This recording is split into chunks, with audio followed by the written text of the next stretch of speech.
கிறிஸ்துவுக்குள் பிரியமானவர்களே, உங்கள் யாவருக்கும் மீட்பெரும் இரட்சகருமாகிய இயேசு கிறிஸ்துவின் இனிதான நாமத்தினாலே என் அன்பின் வாழ்த்துக்களை தெரிவித்துக் கொள்கிறேன்.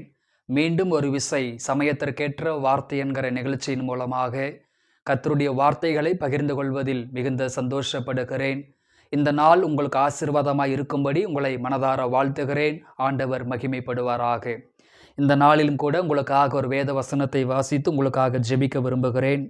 நீதிமொழிகள் 12ஆம் அதிகாரம் அதனுடைய 25வது வசனத்தை வாசிப்போம்.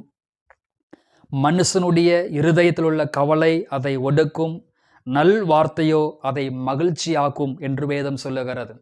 என் கண்பான தேவனுடைய பிள்ளைகளே, சமயத்திற்கேற்ற வார்த்தை என்கிற இந்த நிகழ்ச்சியிலே கவலை ஒடுக்கும் என்கிற தலைப்பிலே நாம் சிந்திக்க போகிறோம். ஒடுக்குகிற கவலை. என் கண்பான தேவனுடைய பிள்ளைகள், இந்த உலகத்தில் பலவிதமான கவலைகள் உண்டு. கடனை குறித்து, வியாதிகளை குறித்து, பலகீனங்களை குறித்து, எதிர்காலத்தை குறித்து, வேலைகளை குறித்த கவலைகள் உண்டு. நமக்கு நாமளே ஏற்படுத்தி கொள்கிற கவலைகள் உண்டு. மற்ற மனிதர்களால் வருகிற கவலைகள் உண்டு. சத்துரு அனுமதிக்கிற கவலைகள் உண்டு. சூழ்நிலைகளால் வருகிற கவலைகள் உண்டு. கவலைகள் எதுவாய் இருந்தாலும் அந்த கவலை செய்கிற ஒரு காரியம் என்னவென்று சொன்னால், அந்த கவலை நம்முடைய சரீரத்தை ஒடுக்கும், நம்முடைய ஆவியை, நம்முடைய ஆத்துமாவை அது ஒடுக்கும். நமக்குள் இருக்கிற கவலைகள் நம்முடைய ஜெப வாழ்க்கையை ஒடுக்கும். நமக்குள் இருக்கிற கவலைகள் நம்முடைய ஜெப ஜீவிதத்தை, வேத தியானத்தை, நம்முடைய விசுவாச வாழ்க்கையை அது ஒடுக்கும் என்பதுதான் இந்த வசனத்தினுடைய அர்த்தமாய் இருக்கிறது.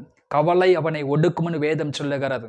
எனக்கு அன்பானவர்களே, அப்போ இந்த பகல் வேளை ஆண்டவர் நம் கற்றுக் கொடுக்கிற காரியம், நாம் கவலைப்படுகிறதுனாலே, சிந்தையிலும் இருதயத்திலும் மனதிலும் நாம் அதிகமாக கவலைப்படுகிறதுனாலே ஜெப வாழ்க்கை ஒடுங்குகிறது, வேத தியானம் ஒடுங்குகிறது, விசுவாச வாழ்க்கை ஒடுங்குகிறது.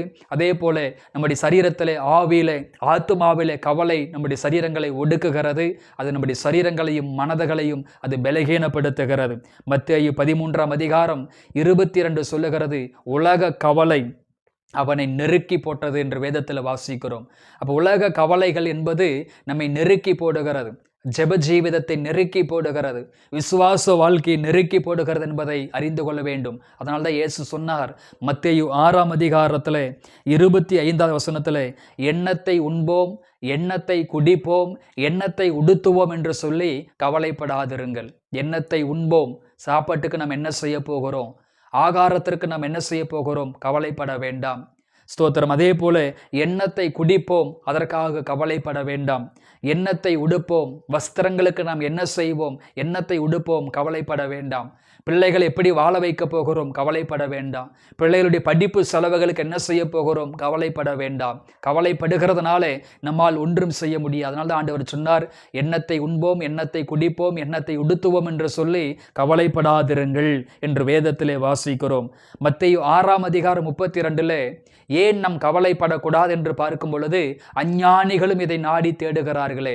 அதாவது ரட்சிக்கப்படாதவனும் கவலைப்படுகிறான், ரட்சிக்கப்பட்டவனும் கவலைப்படுகிறான். அப்ப ரட்சிக்கப்பட்டவனுக்கும் ரட்சிக்கப்படாதவனுக்கு என்ன வித்தியாசம்? அதான் அஞ்ஞானிகளும் நாடி தேடுகிறார்கள்.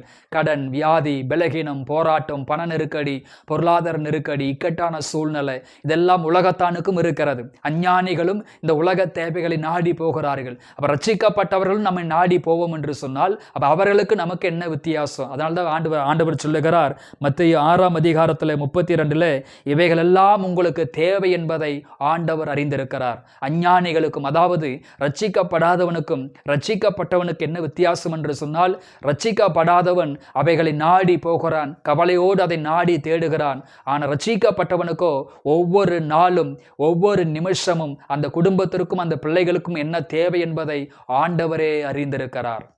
அத வேதம் சொல்லுகிற 1 பேதுரு 5:7 உங்கள் கவலைகள் எல்லாம் அவர் மேல் வைத்து விடுங்கள், உங்கள் கவலைகள் எல்லாம் அவர் மேல் வைத்து விடுங்கள். அஞ்ஞானிகளைப் போல, உலகத்தானை போல, ரட்சிக்கப்படாதவனைப் போல நாம் புலம்பிக் கொண்டு இருக்கக்கூடாது. அவர்களுக்கு நமக்கு ஒரு வித்தியாசம் இல்லாமல் போய்விடும். நாம் ஆராதிக்கிற தெய்வம் நம்முடைய தேவைகளை அறிந்திருக்கிற தெய்வமாய் இருக்கிறார். பொல்லாதவர்களாகி நீங்களே உங்கள் பிள்ளைகளுக்கு நல்ல ஈவுகளை கொடுக்க அறிந்திருக்கும் பொழுது பரம பிதாவானவர் தம்மிடத்தில் வேண்டிக் கொள்பவர்களுக்கும் அதிக நன்மையை கொடுப்பது நிச்சயம் அல்லவா? அதிகமான நன்மைகளை கொடுப்பதற்கு ஆண்டவர் ஆயத்தமாய் இருக்கிறார். ஸ்தோத்திரம். பாருங்கள், கழுதையை காணவில்லை என்பது சவுலுக்கு கவலை. கழுதையை காணவில்லை என்று சொல்லி கவலையோட சவுல் தேடி போகிறார். ஆனால் சவுலை காணவில்லை என்று சொல்லி பெற்றோர்கள் கவலைப்படுறாங்க. 1 சாமுவேல் 9:5 வாசிக்கிறோம். அப்போ கவலை பாருங்க, எதற்காக கவலைப்பட வேண்டும் என்றே தெரியாமலே கவலைப்பட்டு கொண்டிருக்கிறாங்க. கழுதையை காணவில்லை என்று சவுலுக்கு கவலை, போன சவுல் திரும்பி வரவில்லை என்று பெற்றோர்களுக்கு கவலை, பிள்ளைகளை குறித்து பெற்றோருக்கு கவலை, பெற்றோரை குறித்து பிள்ளைகளுக்கு கவலை, கணவனை குறித்து மனைவிக்கு கவலை, மனைவி குறித்து கணவனுக்கு கவலை, இப்படி பலவிதமான கவலைகள் இருக்கிறது. ஆனால் இந்த கவலைகள் எல்லாம் விட்டுவிட வேண்டும். அந்த கவலை நம்மை ஒடுக்கும். ஜெபத்தை ஒடுக்கிறோம், விசுவாச வாழ்க்கையை ஒடுக்கிறோம், நம்முடைய வேத வாசிப்பை ஒடுக்கிறோம், விசுவாச வாழ்க்கையை ஒடுக்கிறோம், சரீரத்தையும் மனதையும் அது ஒடுக்கி போடும் என்று வேதம் எச்சரிக்கிறது. கர்த்தருக்கு ஸ்தோத்திரம். 1 சாமுவேல் 9:20 வாசிக்கிறோம். கழுதையை குறித்து கவலைப்பட வேண்டாம், அந்த கழுதை அகப்பட்டது என்று சாமுவேல் தீர்க்க தரிசனமாய் சொன்னார். இதே போல பகல் வேளை ஆண்டவர் சொல்லுகிறார், கழுதையை குறித்து கவலைப்பட வேண்டாம், தேவைகளை குறித்து கவலைப்பட வேண்டாம், பொருளாதாரத்தை குறித்து கவலைப்பட வேண்டாம், எதிர்காலத்தை குறித்து கவலைப்பட வேண்டாம், பிரயாசங்களை குறித்து கவலைப்பட வேண்டாம். சரியான காலத்தில் சரியான நேரத்தில் எல்லாமே உங்களுக்கு அகப்படும். சரியான நேரத்தில் எல்லாமே உங்களுக்கு கொடுக்கப்படும். எனக்கு அன்பானவர்களே, வேதம் சொல்லுகிறது கவலை ஒடுக்குகிற காரியமாக இருக்கிறபடியால் நீங்கள் கவலைப்பட வேண்டாம். அப்போ ஏன் கவலைப்படக்கூடாது? கவலைப்படாமல் இருக்க நாம் என்ன செய்ய வேண்டும்? லூக்கா 21:44 வசனத்தை வாசிக்கும் பொழுது, கவலைப்பட மாட்டேன் என்று சொல்லி மனதிலே தீர்மானம் எடுக்க வேண்டும். கவலைப்பட்டாலும் கவலைப்படாவிட்டாலும் நடப்பது நடந்து கொண்டேதான் இருக்கும். ஆதலால் இனிமேல் கவலைப்பட மாட்டேன். ஆண்டவருக்கு தெரியாமல் என் வாழ்க்கையில் ஒன்றும் நடக்காது. தேவன் எதை செய்தாலும் நன்மைக்காகவே செய்வார் என்று சொல்லி நான் இனிமேல் கவலைப்பட மாட்டேன் என்று நாம் தீர்மானம் எடுக்கும் பொழுது நாம் கவலைப்படாமல் இருக்க முடியும். அதே போல மத்தேயு 6:34 சொல்லுகிறது, நாம் கவலைப்படாமல் இருக்க என்ன செய்ய வேண்டும்? அந்தந்த நாளுக்குண்டான அதிதின பாடுகள் போதும். அதாவது வாழ்க்கையிலே நன்றாக வர வேண்டும் என்று சொல்லி நீங்கள் படுகிற பிரயாசம் போதுமானது. இந்த நாளிலே நீங்கள் செய்த வேலை இந்த நாளுக்கு போதுமானது. நாளை தினத்தை குறித்து கவலைப்பட வேண்டாம். நாளை தினம் உங்களுக்காக கவலைப்படும். 3வது நாம் செய்ய வேண்டிய காரியம் லூக்கா 8:14 சொல்லுகிறது, கவலைப்படுகிற மனிதன் தேவனுக்காக பலன் கொடுக்க முடியாது. கவலைப்படுகிற மனிதன் தெய்வத்திற்காக கனிகளை தர முடியாது. அப்ப கவலைப்படுவோம் என்று சொன்னால் அது நம்முடைய கனிகளை கெடுத்து போடுகிறது, தேவனுக்காக பயன்பட முடியாமல் போய்விடுகிறது. அப்ப நம் கவலைப்படாமல் இருக்கும்போது தான் தேவனுக்காக ஏதாகிலும் செய்ய முடியும். 4வது பைபிள் சொல்லுகிற ஒரு காரியம் லூக்கா 10:41-42 வாசிக்கும் பொழுது, மாரத்தால் கவலைப்பட்டால் மரியாளோ எதை குறித்தும் கவலைப்படாமல் இயேசுவின் பாதத்தில் வந்து அமர்ந்தாள். அப்ப நம் கவலைப்படாமல் இருக்க என்ன செய்ய வேண்டும்? மாரத்தால் போல கவலைப்படாமல் மரியாளை போல தேவ சமூகத்தில் அமர்ந்திருக்க வேண்டும். தேவ சமூகத்தில் அமர்ந்து ஜெபிக்க வேண்டும். தேவ சமூகத்தில் அமர்ந்து தெய்வம் பேசுவதை நாம் கேட்க வேண்டும். அப்பொழுது கவலைகள் மாற ஆரம்பிக்கும். பிலிப்பியர் 4:6 சொல்லுகிறது, ஒன்றுக்கும் கவலைப்படாமல் எல்லாவற்றையும் குறித்து ஸ்தோத்திரம் செய்யுங்கள், இதுவே உங்களை குறித்து தேவனுடைய சித்தமாய் இருக்கிறது. ஒன்றுக்கும் கவலைப்படாதீங்க. எல்லாவற்றையும் குறித்து, கடனை குறித்து, வியாதிகளை குறித்து, பலவீனங்களை குறித்து, சத்துருவை குறித்து, மனிதனை குறித்து ஒன்றுக்கும் கவலைப்படாமல் ஸ்தோத்திரம் தேவனுக்கு நன்றி சொல்லுங்க.